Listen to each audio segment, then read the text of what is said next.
2026లో అన్న పెద్ద హీరోలకు గండాలు, యాక్సిడెంట్ అట్లాంటివి ఏమన్నా ఉన్నాయా? సార్ 2026లో గండాలు, యాక్సిడెంట్స్ ఇవి నేను తొందరగా ఏంటంటే మా రాజకీయ నాయకులు అండ్ సినీకి సంబంధించిన విషయానికి వచ్చేసరికి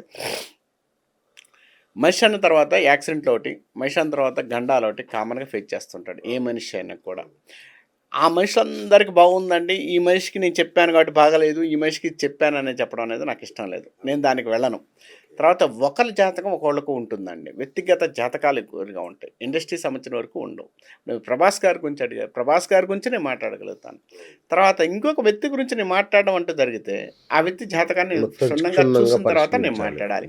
ఇంకొక సబ్జెక్ట్ ఏంటంటే సినీ ఇండస్ట్రీస్ అంటే ఈ సంవత్సరం ఉన్న గ్రహజాతక ప్రకారం గోచార రీత్యా, ఆస్ట్రాలజీ రీత్యా కాదు, గోచార రీత్యా. అంటే ఇక్కడ గోచారం వేరుగా ఉంటుందండి, ఆస్ట్రాలజీ వేరుగా ఉంటుంది. రెండు కలపడం అనేది తప్పు.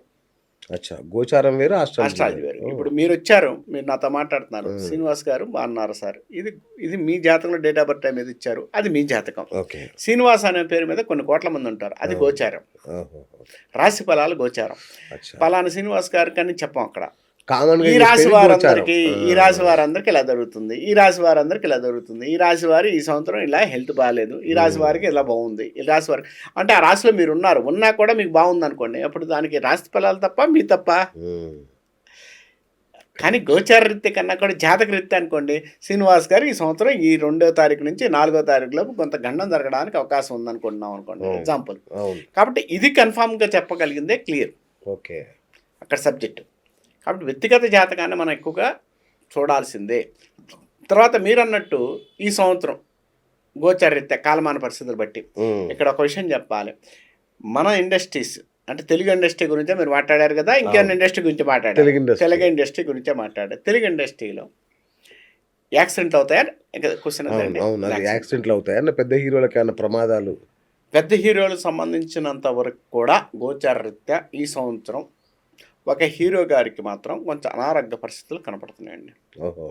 కొంత గండాలు కనిపిస్తున్నాయని చెప్పను, కానీ అనారోగ్య పరిస్థితి అయితే కనపడుతున్నాయి. కొంచెం హెల్త్ ఇష్యూస్ ప్రాబ్లమ్స్ అయితే కనపడుతున్నాయి. ఓకే, కొంచెం ఇబ్బంది కలిగించే అవకాశాలు అయితే కొంత కనపడుతున్నాయి. ఎందుకనంటే సినీ ఇండస్ట్రీస్ సంబంధించినంత పెద్ద హీరోలు వెనక నలుగురు, ముందు నలుగురు ఉన్నారు, 8 మంది దాకా ఉన్నారు. అందరినీ మనం కల్పించుకోకుండా కొంతమందికి కొన్ని జాతకాలు కొంత ఇబ్బంది కలిగించే అవకాశాలు అయితే కనపడుతున్నాయి. ఆ అవకాశాల వల్ల ఏంటంటే కొంచెం జాగ్రత్తలు తీసుకోగలిగితే ఇబ్బంది అయితే లేదు. కొన్ని గండాలు అయితే ఉన్నాయా ఈ సంవత్సరం సినీ ఇండస్ట్రీకి సంబంధించిన వారు ఎవరన్నా ఇబ్బంది పడతారా అనుకుంటే మాత్రం ఈ సంవత్సరం కొంచెం సినీ ఇండస్ట్రీకి సంబంధించినంతవరకు కూడా గతంలో ఒక సంవత్సరంలో బాగా తొందరగా వెళ్ళిపోయారు చాలా ఆర్టిస్టులు ఆ సంవత్సరం అనేది. అలానే 30 ఏళ్ళ తర్వాత వచ్చి ఈ శని నీచ వలన కొంత ఇబ్బంది కలిగించే పరిస్థితి అయితే సినీ ఇండస్ట్రీలో కొంతమందిని కోల్పోయే అవకాశాలు కనపడుతున్నాయి, కొంత కోల్పోయే అవకాశం కనపడుతుంది. అది ఇప్పుడు నేను వాళ్ళు వీళ్ళని పేరు చెప్పకుండా వాళ్ళ జాతకాలు ఒక్కసారి మళ్ళీ వాళ్ళు చూపించుకొని, అంటే గోచార రీత్యా చెప్తున్నాను, ఇక్కడ ఏది చెప్పినా గోచార రీత్యా చెప్పాను కాబట్టి వాళ్ళ జాతకాల్లో కూడా అది చూసుకొని అది క్లియర్ చేసుకోగలిగితే, అంటే ఇబ్బంది అనేది ఏర్పడుతుంది అనుకున్నప్పుడు వాళ్ళు చూసుకొని చేసుకోగలిగితే చాలా మంచిదని నా ఉద్దేశం. Wonderful wonderful right. అట్లాగే బంగారం వెండి ధరలు అసలు అవి ఆ పరిగ ఏంటో ఎవరికి అర్థం కావట్లా. మరి ఈ సంవత్సరం కొనాలా వద్దా? ఈ సంవత్సరం బంగారం సంబంధించినంత వరకు, వెండి సంబంధించినంత వరకు కూడా చాలా హైలోకి వెళ్ళే అవకాశం ఉంది. కొనుక్కుంటా అంటే కొనుక్కోండి, దాచిపెట్టుకోండి. ఎందుకంటే ఈ సంవత్సరం ఏంటంటే బంగారానికి సంబంధించినంత వరకు కూడా ఈ సంవత్సరం బాగా డెవలప్మెంట్ అయ్యే అవకాశం ఉంది, ఇంకా అవుతుంది. ఎందుకంటే బంగారం ఈ సంవత్సరం కొంచెం ఎప్పుడు చూడని టార్గెట్ చూపించే అవకాశాలు కూడా కనపడుతున్నాయి. కాబట్టి బంగారానికి రెక్కలు వచ్చిన గుర్రంలాగా ఎగురుతూ ఉంటుంది. కాబట్టి దాన్ని పట్టుకోగలుగుతామా లేదనేది మన ఓపిక. వెండి కూడా బంగారం వెండి రెండు కూడా ఈ సంవత్సరం బాగా ఎక్కువగా ఉన్నాయి. ఎందుకంటే పరాభవ సంవత్సరం కేతుతో కలిసి వచ్చింది, కేతుతో కలిసి రాబోతున్న పరాభవ సంవత్సరంలో అన్ని స్పీడ్గానే ఉంటాయండి. ఎందుకనంటే బంగారం మీద వ్యామోహాలు పెరుగుతాయి, అన్నిటి మీద వ్యామోహాలు పెరుగుతాయి. తర్వాత వచ్చేసి లాస్ట్కి వచ్చాక అన్ని ఇసిరేసి జనాలు మళ్ళీ రోడ్ల మీదకి వస్తుంటారు. కాబట్టి ఆశ ఎక్కువ ఉన్నప్పుడు కంపల్సరీగా దాని బట్టి పరిగెత్తే అవకాశాలు అయితే ఈ సంవత్సరం బాగా కనపడుతున్నాయండి అని చెప్పవచ్చు. మరి ఈ గొడవల తర్వాత హైదరాబాద్ రియల్ ఎస్టేట్ బాగా పడిపోయింది గురుగారు.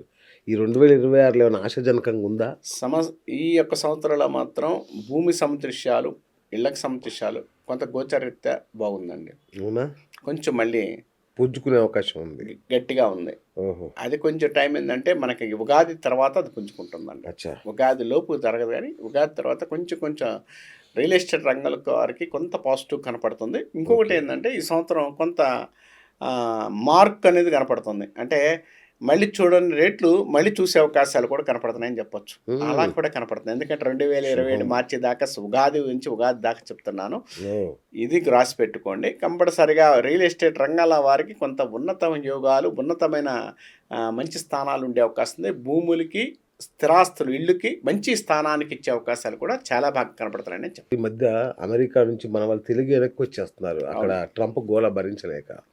మరి 2026 ఎలా ఉంటుంది? యుఎస్, యూకే వీసాలు, మన వల్ల విదేశీ యానాలు, వాటి పరిస్థితి ఎలా ఉండబోతుంది? 2026 అనేది విదేశీయానాలు మానుకోవడం చాలా మంచిది.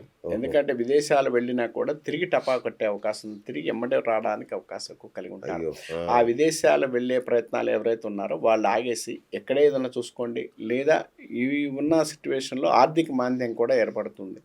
ఈ సంవత్సరం ఆర్థిక మాంద్యం బాగా ఏర్పడుతుంది. ఈ అన్ని దేశాలు ఇబ్బంది పడుతున్నా ఒకే ఒక్క దేశం మాత్రం బాగుండే ఒక్క దేశం ఉందంటే భారతదేశం. భారతదేశం. ఎందుకంటే చైనా కూడా ఈ సంవత్సరం కాస్త గడాబిడా అవుతుంది. అంటే ఇబ్బంది కలిగించే అవకాశాలు ఉన్నాయి. ఒక ఇండియా ఒక్కటే ఉంది కాబట్టి మీరు ప్రశాంతంగా మీ ఇంట్లో కూర్చొని ఏ పనైనా చేసుకున్నా కూడా ప్రశాంతంగా బతకగలుగుతారు. ఏదో దేశం వెళ్ళి ఏదో చేద్దాము, ఎలా చేద్దాము అనుకుంటే మాత్రం ఈ సంవత్సరం చాలా ఇబ్బంది పడే అవకాశాలు కూడా ఈ సంవత్సరం ఉందని చెప్పుకోవచ్చు. సూపర్. సో ఇక యాంకర్ అనసూయ మొన్నటిదాకా చాలా పెద్ద విషయం గొడవ నడిచింది. అవును. మీరు ఎవరి వైపు? నేను ఎవరి వైపు కాదండి. ఎందుకంటే స్త్రీని అమ్మవారి రూపంలో చూస్తాను. నేను స్త్రీని అమ్మవారి రూపంలో చూస్తాను. ఆ స్త్రీ అనేది అమ్మవారి రూపంలో ఉన్నప్పుడు చాలా బాగుంటుంది. అమ్మాయి తర్వాత ఇక్కడ కామెంట్ చేసిన వ్యక్తి గారు కూడా అంటే కొన్ని మాటలు అనేది అనకుండా ఉంటే బాగుండేది అనేది నా ఉద్దేశం అండి. ఎందుకంటే నేను ఎవరిది పాజిటివ్ అని చెప్పను, ఎవరిదని అక్కడ ఆ విధానంలో నా బట్టలు నా ఇష్టం అని అంటున్నారు కదా, దాన్ని మీరు సమర్థిస్తారా? నా బట్టలు నా ఇష్టము అన్నది 100% ఎవరి బట్టలు వాళ్ళ ఇష్టం. ఎందుకంటే ఇప్పుడు కలియుగంలో ఉన్నాం. ప్లస్ ఇంకోటి ఏంటంటే బాగా ఫ్యాషనేషన్ యుగంలో ఉన్నాం. ఇప్పుడు నేను ఒక డ్రెస్ వేసుకుని నడుస్తున్నానంటే ఆ డ్రెస్ 10 మంది చూడాలన్న తపన మనకి ఎప్పుడైతే మొదలవుతుందో, డ్రెస్ కానీ ఏదని కూడా ఇప్పుడు నేను జనాలకు కనపడాలి అనుకున్నప్పుడు నేను ఎలా మార్చుకుంటూ వెళ్తుంటాను. నేను కామన్గా అది మారుతున్నప్పుడు ఆ యొక్క జనాలు చూడాలన్న ఫీలింగ్ ఎవరికైతే వస్తుందో అది మగవాళ్ళకి కానీ ఆడవారికి కానీ ఆ విధానంలో వెళ్ళినప్పుడు కంపల్సరీగా వాళ్ళు ఏం చేస్తారంటే మారుస్తూ ఉంటారు. ఇప్పుడు నేను మామూలుగా చీర కట్టుకొని వెళితే బాగా చూస్తారంటే ఎవరు చూడరు కదా. మనం కూడా చూస్తున్నాం కదండి. తప్పు మనతో కూడా ఉంది కదా. వాళ్ళ అన్నం తప్పు, స్త్రీని అన్నం తప్పు.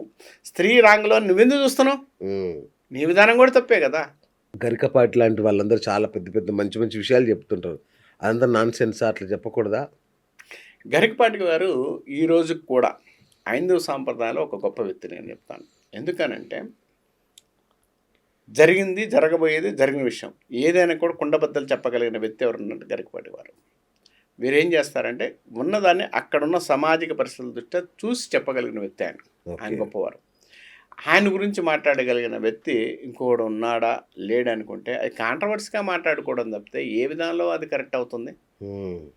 నువ్వు నోరు తెరిచి మాట్లాడుతున్నావు అంటే నువ్వు ఆయన చెప్పిన ఆయన శతావధాని నువ్వేం చెప్పగలుగుతావు చెప్పు. శతావధాని కదా, ఒక పద్యం చెప్పు. నువ్వు పద్యం చెప్తే చాలు. చెప్పలేనప్పుడు నువ్వు అవతల వ్యక్తిని కామెంట్ చేయడం తప్పు కదా. నాకు ఆ విధానం వచ్చు, ఆ సబ్జెక్ట్ వచ్చినప్పుడు నేను పలానా వ్యక్తిని నేను విమర్శిస్తానండి అనొచ్చు. ఆ విమర్శిస్తానంటే ఆ విమర్శకి నేను ప్రతి విమర్శ చేస్తాను, విమర్శకి నేను చెప్పగలుగుతాను సమాధానం చెప్పినప్పుడు క్లియర్గా చెప్పొచ్చు. అదే నీకాడ సరిగ్గా లేనప్పుడు నువ్వు అవతల వ్యక్తిని ఎలా విమర్శిస్తావు? నోరుందని విమర్శిస్తున్నావా?